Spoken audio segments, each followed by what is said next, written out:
বন্ধুরা, আজকের গল্পের আসরে তোমাদের জন্য থাকছে গোপাল ভাঁড়ের হাত জোড়া। গোপাল একদিন যেতে যেতে দেখে একটি চোর চুরি করে পালিয়ে যাচ্ছে। গোপালের সামনে দিয়েই চোর মাল শুদ্ধ পালিয়ে যাওয়াতে গ্রামবাসীরা গোপালের নামে রাজার কাছে নালিশ করল। গোপাল চোরকে সামনে দেখেও ধরতে পারল না। এর কারণ কি? রাজা গোপালকে জিজ্ঞাসা করলেন, চোর ধরতে পারলে না কেন গোপাল? দেখছো তোমার সামনে চোর, লোকজনও পিছনে পিছনে ছুটছে, তোমার আগে ধরা উচিত ছিল। গোপাল কাচু মাচু করে বললে, হুজুর, কি করে চোর ধরবো?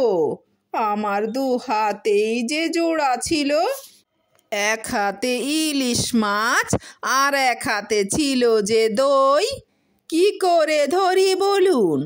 রাজা না হেসে পারলেন না। সত্যি গোপাল কি করে চোর ধরবে?